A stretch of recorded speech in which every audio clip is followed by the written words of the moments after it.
So in this video, you can watch me paint this landscape that you see here. I used an image that I got from Midjourney as my source image, and I made a lot of changes and kind of did it my own way, but this is the finished painting here. So for this landscape, I decided to go ahead and pre-mix some colors, which I haven't done in the last three that I did. But I decided just to make, as far as making these videos, so I wouldn't have to stop constantly and be mixing colors. So I pre-mixed some colors, and as you'll see in this video, I'm going to play with those colors and adjust them and mix new ones, but it's just kind of a nice base. And if you want to learn how to mix colors, I've got a whole bunch of videos that'll tell you exactly how to do it.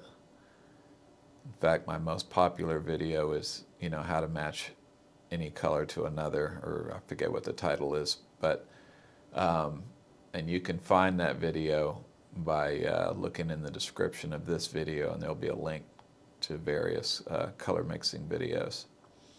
But I did mix just several strings of color for the grass and the both in the distance and in the foreground, and then a few for the little dirt road that you see there in the middle, and some clouds and the mountains in the distance. So this little image that I'm using as my source, I generated on Midjourney. And if you want to see the prompt that I used in order to get that image, you can also look in the description of this video, and you can see exactly what my prompt was.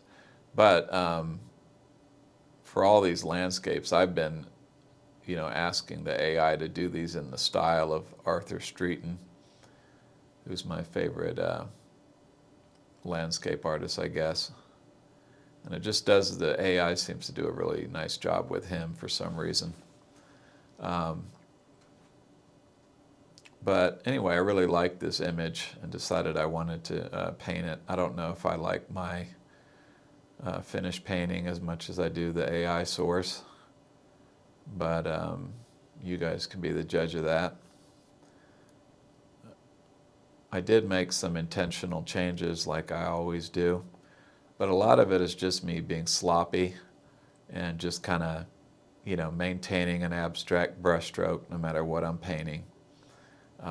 Even in doing these shapes of the trees or whatnot, I'm not trying to, copy exactly what I see, because I didn't see any reason to do that. So I take a lot of liberties and just kind of do my own thing. But the basic layout of the landscape, including the colors and the values, I trusted the AI for that because I was really happy with it. Sometimes I'll make adjustments in those things, but I thought the basic color scheme in this one was good, and I did change it a little bit, and you'll see that in the end when you compare, the source that I worked from and my own painting. I'm a little bit more golden and sort of orange, shift toward the yellow and orange in some of the grass. So these trees are a lot of fun to paint. The hard part about painting these trees, or the most challenging thing, is to sort of, I always talk about maintaining the abstraction. But whatever shapes you put in there, you don't want them to be, it's real easy to be like branch, branch, branch, and then just kind of paint things in a regular way and simplify, where nature has got a lot more messy, or a lot more not predictable, is one way you could say. So I'm always, fighting that, and I do it myself. I noticed when I was done, I ended up putting a lot more distinct shapes in mine, and had to go back and break things up a bit. So now I'm starting to put some color in, and right away I'm noticing as I put this in that I really can't tell at all whether that's working or not. In other words, I don't know if the mountain color is right, and it's hard for me to judge the value. So what I do here very quickly is go ahead and put the skyline in. So I'm always talking about painting dark to light, which is definitely a good thing to do, and I highly encourage you to do that. But in cases like this, where the sky is making the mountain, I need to be able to see that mountain against the sky. I went ahead and put in some of the lightest parts of the sky, just so that things make more sense to my eye. And you'll see that too. Once I get this skyline put in, and I'm just painting the bottom part that runs into the mountains, now the mountains are going to make more sense as far as the values go and everything. So just a little bit of creaminess in the sky. I don't really like to use the real blue grays. The mountains are going to be nice and gray and blue like they typically are when they're off in the distance. But the sky, I just almost went to pure white in the lightest parts. Painting a sunny day, and this isn't really a sunny day, but the sunlight is going to be hitting the middle of that field that's there in the mid part of the painting, so there's a lot of range. You have this bright sky, and then you have this dark foreground where the sun is, where there's cloud cover, and to be able to get all that, I wanted to use the full range of the paint, which means going all the way to white, all the way to black. That's not always the case. In fact, usually I don't get anywhere near white, except in maybe reflections on a still life or something like that. But in this case, I just felt like I needed to get it pretty bright. So my lightest whites in the sky are about as bright as I ever paint anything.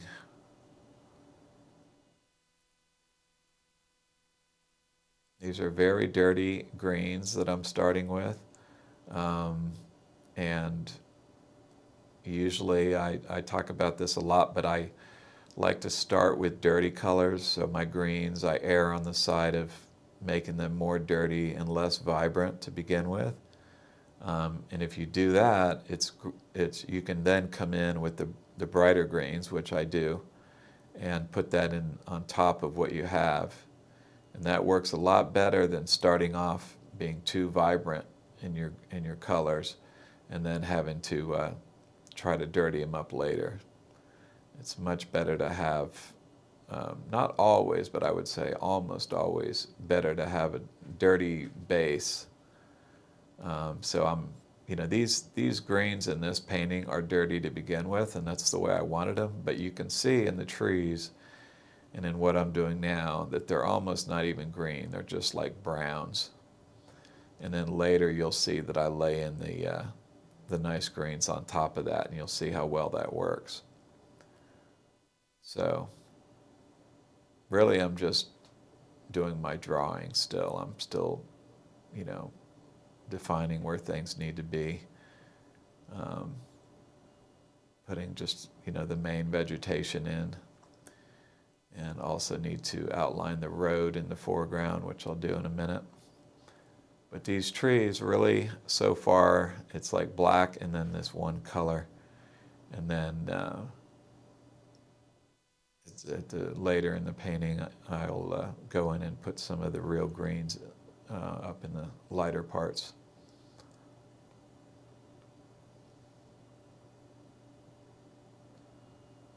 So the only place it gets really dark is everything here in the foreground. Once you get over the crest of that hill that I'm painting right there and look off into the distance, everything's going to be a little bit milky because of the certain amount of, not fog in the air, but, there's always, unless it's an absolutely perfectly clear day, which it almost never is.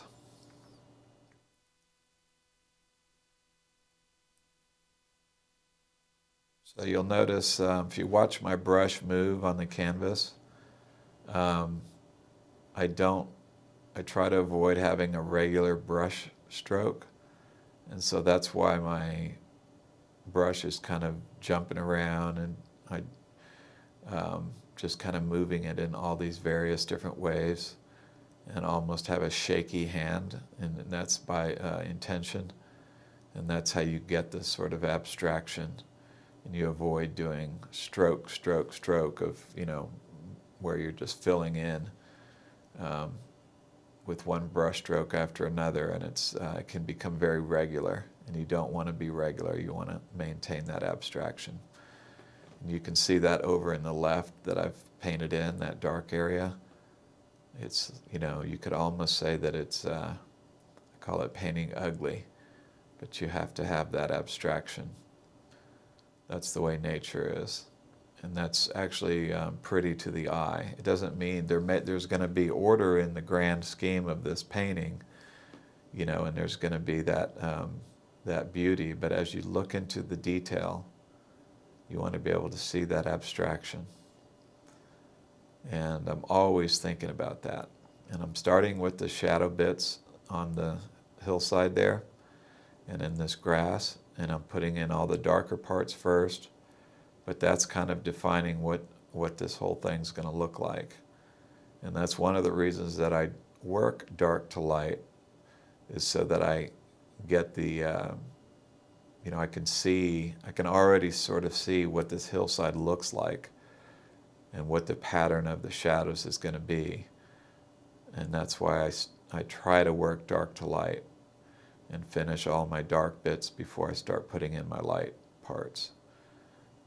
And you'll never do that perfectly, but to the best that you can, I always get my students to, work dark to light. So the paint that I'm using, which we manufacture right here in Austin, Texas, where I live, and this is my own paint company, Geneva Fine Art Supplies. And I also teach private classes here in Austin. And if you're interested in private classes, you can look in the description of this video, and there's an email address, and you can email me, and I'll give you all the information about my private classes. But the paint that I'm using is a Geneva paint that we manufacture, and that's why my paint, the Geneva paint that we make, is got such good covering power. And you can see that like when I'm painting the sky, or even now. These colors are very close to the stain, so it's easy to get full coverage. But when you see me painting that white, it's because of that. Geneva paint is so loaded with pigment, and I love it. I don't like transparent paint. I like paint that gets really good coverage, so I can do what I'm doing right here, where I'm just painting it in, and it's just doing exactly what I want it to do. So I appreciate you guys' support, and if you're interested in the paint, go to genevafineart.com, and you can see all of our products, including our artist easel, which I say is the #1 easel in the world, but that's because in all the things that you want in your easel, whether it's leg room or holding the painting rigidly, or range of motion, or all of those things, we believe the Geneva easel is the best easel you can buy. It's also available at genevafineart.com. So, okay, I'm just filling in and holding off on putting the lightest parts of the grass, which I'm doing now. I still haven't put in the lightest parts yet, and I'm just, trying to work from dark to light. And so before I put in the lightest parts of the grass, I'm getting in the parts that are not quite as light. And then as I move closer, the grass gets much lighter. And I'm just going back and trying to put in some abstractness. And now finally putting in some sunlight hitting the grassy fields down there in the distance. And even these colors are not the brightest. I'm going to come in at the very end and put in the brightest parts. So you're always holding off on, painting with the lightest colors that you have.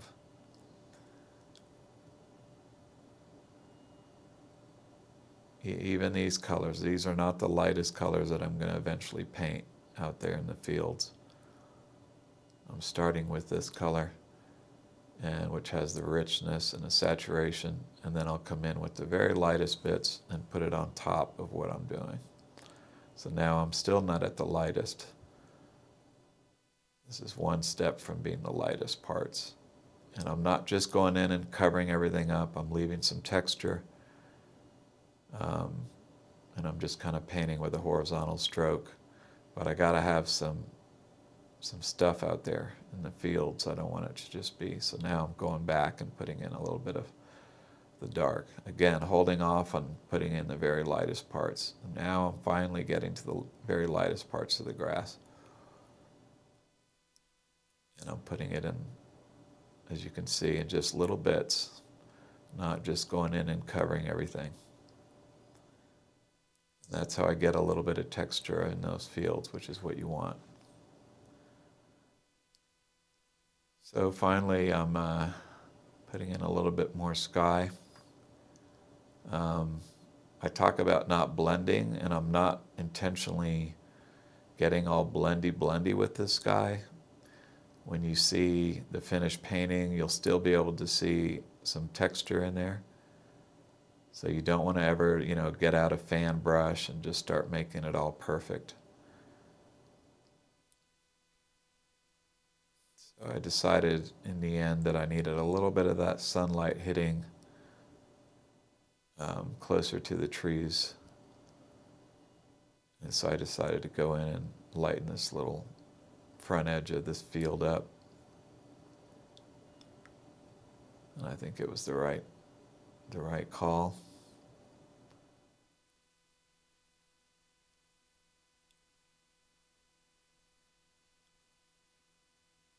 Putting in a few little branches and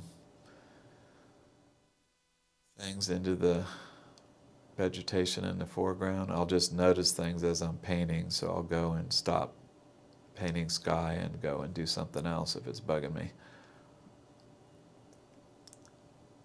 For the most part, I try not to think too much when I'm painting. I try to paint messy, to keep the abstraction in, keep the texture in, but I'm just putting in my values. And what you're not seeing me do, because I don't have a third camera set up, but I have a glossy laminated source photograph that I'm working from. And I've actually printed it out to be the exact same size as my painting. So this painting is 12 inches by 24 inches, and I have two big glossy laminated photographs of my source. And so I will check my colors on that source, and I'm really checking for values even more than color. So as I paint this, it's very, very common, or very often I go over and check my color and my values on my laminated photograph. And that's a glossy photograph, and the laminate is also glossy. That way it's just like wet paint, which is also glossy.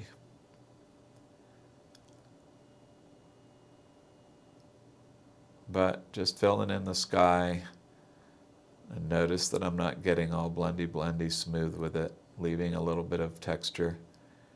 And then I'll come back in and add a little bit of color here and there. You gotta always be careful of not having monochromatic color, which means color all in the exact same shade, but to have a little bit of variation going on. So this cloud, you can see now I'm starting to put in a little bit more of an orangey colored cloud, but I'll do more of that in a minute. But you don't want to have just one color. You want to have a little bit of difference, whether it's a little bit more orange in one place, a little bit more blue or gray in another place. And if you don't do that, things don't look as natural, because nature is always, very rarely has monochromatic color in it. So now I'm just getting some really strong yellow and just a touch of burnt umber just to bring it down a little bit.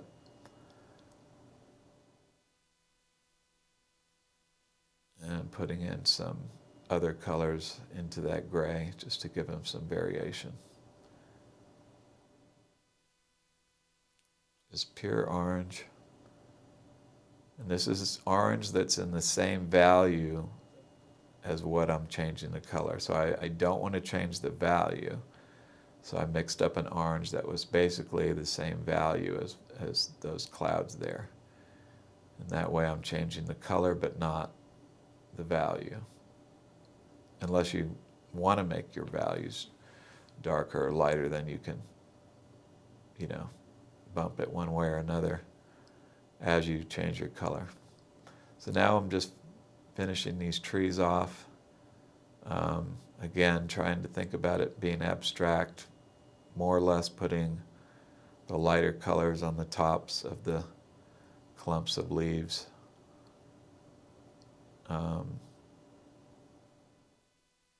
Trying not to eliminate all my shadows. And I'll come back in and put some more texture in the top parts of those trees, but like I'm doing now. But I'm leaving it pretty rough because I don't want to lose the abstract texture that I've got in there.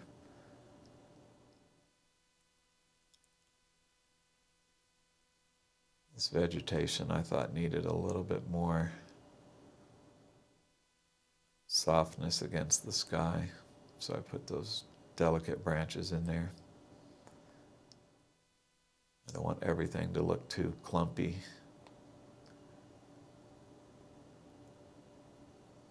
I don't know that I was really happy with these trees. I like the trees on the left side, these that I'm painting now.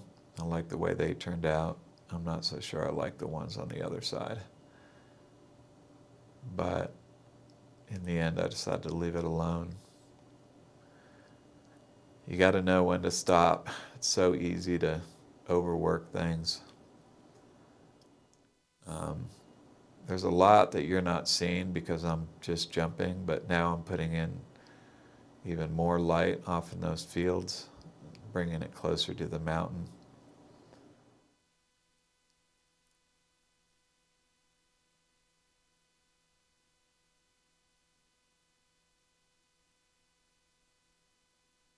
So one of the things that I decided to do was get rid of that. It was too many lines. So I'm just dividing one of those distant row of trees or whatever those are and just breaking it up because it was just too much like line, line, line, line. And I thought that made a difference. I'm just putting in the very lightest part of the grass, just making that sunshine go back closer to the mountain, which I decided was better.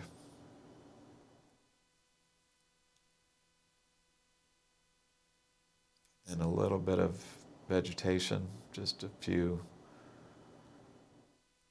tall pieces of grass or whatever that is.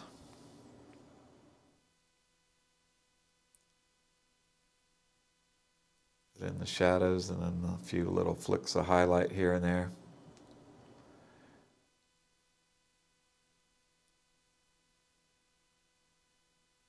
It's so easy to start being too regular with that. You got to keep it abstract, which is what I'm trying hard to do.